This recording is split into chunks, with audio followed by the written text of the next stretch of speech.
ഒന്ന് കണ്ണടയ്ക്കാമോ? ഞാൻ പറയുന്ന കാര്യങ്ങളൊന്ന് ശ്രദ്ധിച്ച് കേൾക്കണേ. ഒന്ന് കണ്ണടയ്ക്കുന്നേ.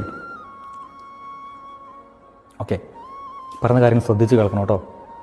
ഇന്ന് വരെയും നിങ്ങളുടെ ജീവിതത്തിലേക്ക് കടന്നു വന്നിട്ടുള്ള എല്ലാ വ്യക്തികളെയും ഒന്ന് ഓർത്തെടുക്കാമോ?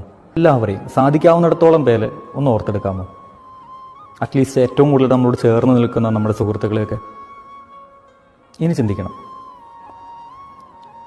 നമ്മൾ മരിച്ച് 1 വർഷത്തിന് ശേഷം ഈ കൂട്ടത്തിൽ എത്ര പേർ നമ്മളെ ഓർക്കുന്നുണ്ടാകും? എത്ര പേർക്ക് ഇപ്പോഴുള്ള ഇതേ സ്നേഹം തന്നെ എത്ര പേർക്ക് ഈ 1 വർഷം കഴിയുമ്പോൾ നമ്മളോടുള്ള ഓർമ്മകളിൽ എത്ര പേർക്കുണ്ടാകും? ഇനി കണ്ണുറന്നു. ഇനി നിങ്ങൾ ചെയ്യേണ്ടത്, ഈ ഒരു വീഡിയോ നിങ്ങൾ ആ ഓർത്ത വ്യക്തിയില്ലേ, അയാൾക്കൊന്ന് അയച്ചു കൊടുക്കുക. എനിക്ക് അയാളോടൊരു കാര്യം പറയാൻ വേണ്ടിയിട്ട്. കാര്യം ഇത്രയേ ഉള്ളൂ.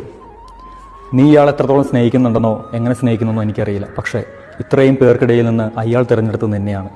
കൺഗ്രാജുലേഷൻസ്. ഇത്രയും പേർക്കിടയിൽ നിന്ന് ഈ ഒരാളുടെ വിശ്വാസം നേടിയെടുക്കാൻ സാധിച്ചതിന്. വിശ്വസിക്കാത്തവരുടെയും ആത്മാർത്ഥതയില്ലാത്തവരുടെയുമായിട്ടുള്ള കുറേയേറെ അനുഭവങ്ങളിലൂടെ കടന്നു പോകുമ്പോഴും നിന്നെ അയാൾക്ക് അത്രയേറെ വിശ്വാസമാണെന്നുള്ള കാര്യം, വിശ്വസിക്കുന്നുണ്ടെന്നുള്ള കാര്യം നീ തിരിച്ചറിയണം. തകരാതിരിക്കട്ടെ നിങ്ങൾ തമ്മിലുള്ള ബന്ധം.